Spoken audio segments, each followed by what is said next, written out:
To have a full context of what I will present in this video, please watch the prior 6 episodes of this series. I will be making my case based upon the arguments I have already laid out.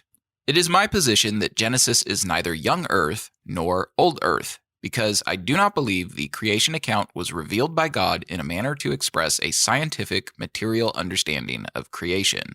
Rather, it is revealed in accordance with the assumptions held to by Moses and the Hebrews living in the late Bronze Age, having come out of ancient Egypt. It is an account written for the primary purpose of revealing God's power and role over creation to a nation that has been inundated in Egyptian and ancient Near Eastern paganism. It is an account written in contemporary observational language, based upon the common cross-cultural assumptions about what the Earth and universe were at the time. Moreover, it is an account organized thematically rather than purely chronologically, in order to serve as both a theological witness for God and a polemic against surrounding pagan ideas. Many of the discussions common to interpreting the creation narrative, such as the length of the days, a possible gap between Genesis 1:1 and 1:2, light before the sun, the time needed for Adam to name the animals, etc., misses the point if we do not first acknowledge that Genesis is an inspired product of the Late Bronze Age, being composed in accordance with Late Bronze Age assumptions. The primary evidence I have used to substantiate this position is the Bible's description of the firmament in Genesis chapter 1 verses 6 through 8 and 14 through 18. In part 6 of this series, I gave a fuller presentation of the interpretive problems these passages raise with respect to the possibility of Genesis giving a scientific, material account of creation, as we would understand those terms today, so I won't be restating those points here in full. Briefly though, the cosmological description Genesis records in these passages is of a solid, dome-like structure that separates the heavens from the, quote, waters above, a great cosmic ocean of sorts from which the rest of God's creative work proceeded out of, as described in verse 2. Within the bounds of this structure exist flying creatures like birds, atmospheric phenomena like clouds, and the astronomical bodies of outer space, the sun, moon, and stars. This cosmological description was an observational reality for the ancient world. In particular, the ancient Egyptians of the Late Bronze Age possessed a similar understanding, though there are notable and significant differences, to be discussed later. Given that Scripture testifies of a prolonged period of settlement and slavery in Egypt of the Hebrews, it is perfectly reasonable to assume that they would have shared this basic framework of creation. With that being said, if Genesis is not giving a scientific material record of creation, how are we to understand it properly, especially while maintaining a doctrine of divine inspiration and inerrancy? To do this, let's start at the beginning. The first verse of Genesis states, quote, "In the beginning, God created the heavens and the earth." The Hebrew phrase "in the beginning" is bereshith. Without going into too much detail, it's worth mentioning that this phrase lacks an article, the word the. If this phrase had an article, the vowel point would look like this, with a Hebrew chametz underneath the beith, which signifies the preposition in. Rather, this phrase possesses a vocal schwa, the 2 vertical dots, indicating that this phrase is anarthrous. It lacks an overt statement of the word the. When Genesis 1:1 was translated into the Greek Septuagint, bereshith was rendered as anarche. This Greek phrase is also anarthrous, confirming the lack of the word the in the original language. This has led some scholars to propose that Genesis 1:1 is a dependent clause, rather than an independent clause. The force of this is brought out in the Jewish Bible Society's 1970 English translation. Quote, "When God began to create the heaven and the earth." Comparing this rendering to the traditional "in the beginning" illuminates the possibility that the first creative act is not recorded in verse 1, but that it may be setting the stage for the first creative act in short time. It may be, though, that the word the is still implied, even though it is not overtly stated. Both Hebrew and Greek can use an anarthrous word or phrase in reference to a definite noun, a noun in which the word the is implied. With respect to the Greek translation of Genesis 1:1, the phrase anarche is the exact same construction as what John uses in the first verse of his Gospel. In John's case, though, this phrase is definite, "In the beginning was the Word," even though it is anarthrous. Moreover, John's use of this phrase is to link the word to the creation account in Genesis. thus giving credit to the Son for the creation of the world. If Genesis is doing the same thing as John, then the traditional "in the beginning" should be preserved. I don't have a firm stance on the translation of verse 1 one way or the other. The thing we should take away from this discussion, however, is that the first verse may not represent the first creative act, whether it is a dependent or independent clause.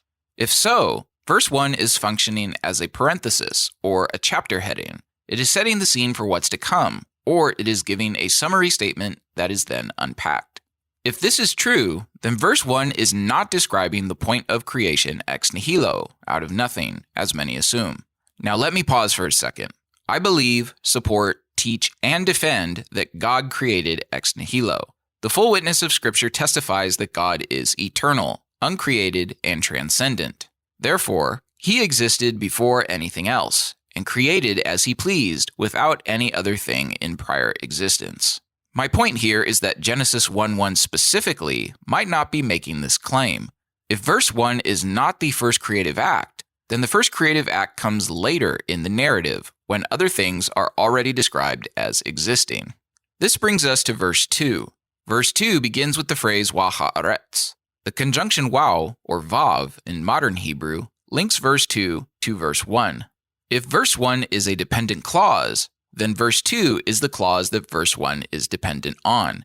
In English, this would be rendered as, quote, "When God began to create the heaven and the earth was formless and void, and darkness was over the surface of the deep, and the Spirit of God was moving over the surface of the waters."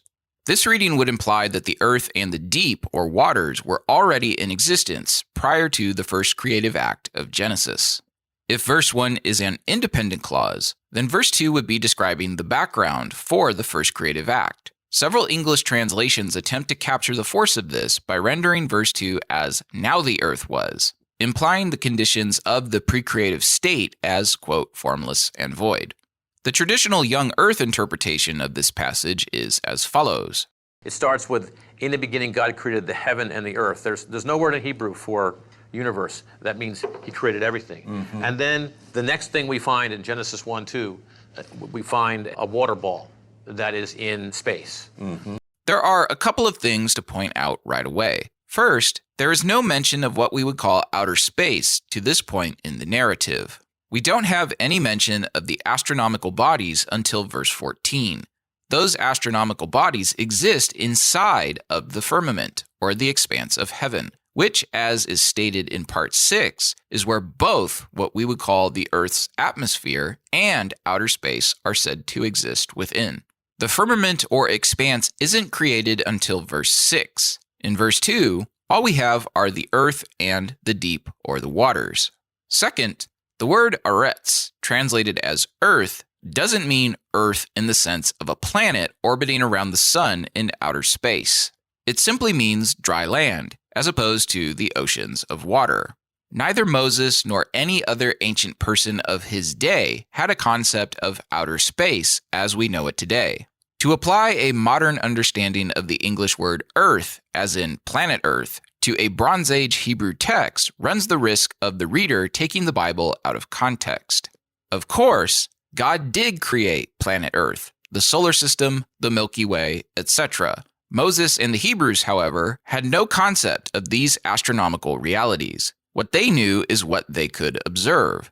The earth was the dirt, the dry land on which they walked, that was bordered by the great ocean. In more modern idiom, the force of verses 1 and 2 to the ancient reader is captured in the rendering of, "In the beginning, God created the sky and the land. Now the land was formless and empty." Or, if verse 1 is a dependent clause, "When God created the sky and the land," verse 2 is describing the chaotic state of the land and the water. At this point, neither is fit to support life and order in the cosmos. This cosmological assumption was common to the ancient Near East. A similar type of depiction opens the Mesopotamian account of the Enuma Elish and the Egyptian Heliopolitan and Hermopolitan cosmogonies. Now for the Egyptians, in the beginning was water, and in the primordial waters were 8 gods, and they had attributes. So in these primordial waters were these 8 gods, 4 pairs. Huk and Huket, formlessness. Then comes Kuk and Kuket, darkness. Amun and Amunet are next. Hiddenness. The fourth pair is Nun and Nunet. Nun is the primordial waters, the waters themselves, and his consort, Nunet. So in the beginning, we have chaos. That's the beginning of the universe. But then, the moment of creation takes place.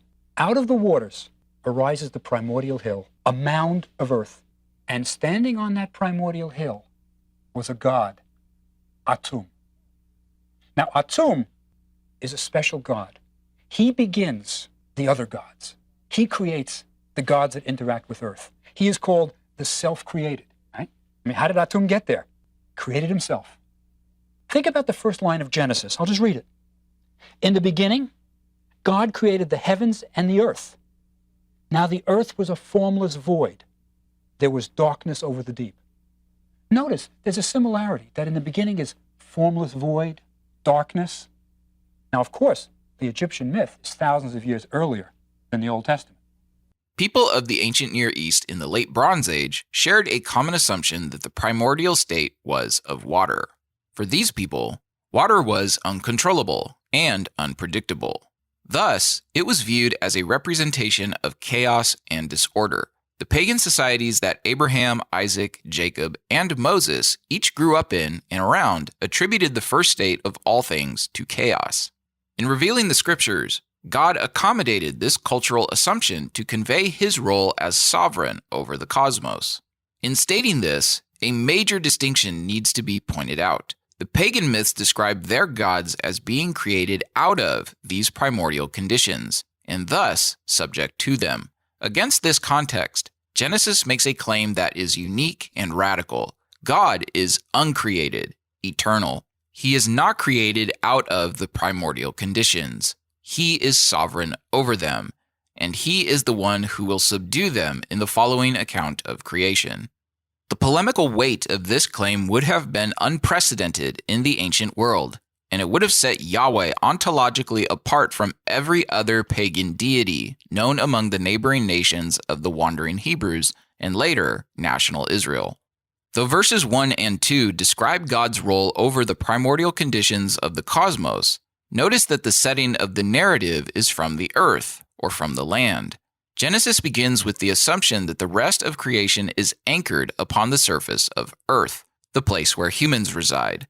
The takeaway is that the creation narrative is written anthropocentrically, from a human perspective. This is another clue that what we are about to read in the rest of the chapter should be interpreted through observational language, not absolute material science. If the first creative act is not recorded in verse 1, it is recorded in verse 3. Quote, "Then God said, 'Let there be light,' and there was light." It's important here to discuss the sense in which light is created. Many people in the modern day intuitively understand this verse to be a reference to the material origins of light, the photons and other particles that constitute light waves, etc. Some old Earth creationists, such as Hugh Ross, point to this verse as substance for a biblical witness of the Big Bang. However, the Bible itself gives the reader its own interpretation of what it means in the following verses. Quote, "God saw that the light was good, and God separated the light from the darkness. God called the light day, and the darkness he called night. And there was evening, and there was morning, one day." If we are talking about the creation of photons and light waves, how are these things separated from darkness? Moreover, if we are talking about the material creation of light, why does God name the light day and the darkness night? It should be obvious that the Bible is not talking about the creation of photons and light waves. Instead, it is talking about the creation of day and night, the period of light and the period of darkness. Verses 3 through 5 are not about the material origins of light. They are about the creation of the calendrical order of Earth. This is confirmed by the end of verse 5, with the first reference to a creative day, a period of light and darkness, day and night. Again, this perspective on creation is anthropocentric, written from the perspective of man on the earth. Day and night are not absolute phenomena that the entire universe is subject to. Day and night are planetary specific, based on their relationship to an astronomical light source. For humans living on Earth, day and night govern the whole of our existence. In the ancient world, nighttime was believed to be a time where the forces of chaos, represented by darkness, warred to overturn the cosmic order. The Egyptians, for example, believed the sun literally traveled under the earth during the night, fighting enemies along the way. It was the duty of the pharaoh and the priestly caste to ensure that the sun would rise again the next day, because they believed there was a real possibility that it might not. In writing Genesis, Moses again distinguishes God from the pagan worldview of his day. Instead of the cosmos being threatened by the night, God is again sovereign over it. Even during the night, creation functions as it should, because God has said so. For those who follow the true God, they don't need to spend their nights in fear that the cosmic order of creation might fall apart. This brings us to one of the more controversial elements of the creation account, the nature of the creative days. The young earth perspective on the days is summed up in these clips. You should understand the words, the normal way in which those Hebrew words are understood. The word yom, it means day. The foundation of its usage is what we mean by a day. It's a 24-hour day. What you have to do is start with the text. Yeah.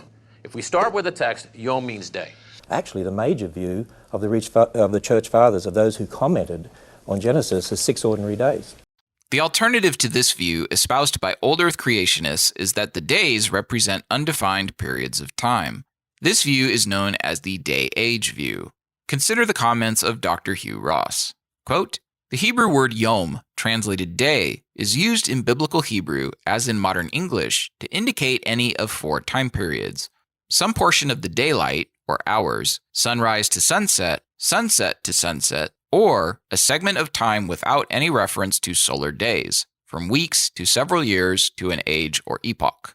Biblical examples include the use of yom to describe harvest time, a future era, and a time that encompasses summer and winter.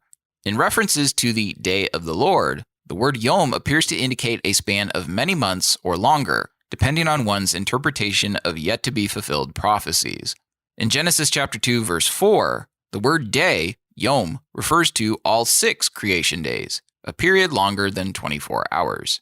The implication of this interpretation would be that the, quote, days of Genesis are not restricted to a 24-hour time period, thus allowing for the possibility of long periods of time in the creation account, which would seem to accord well with the perspectives of contemporary science on the antiquity of the Earth and universe.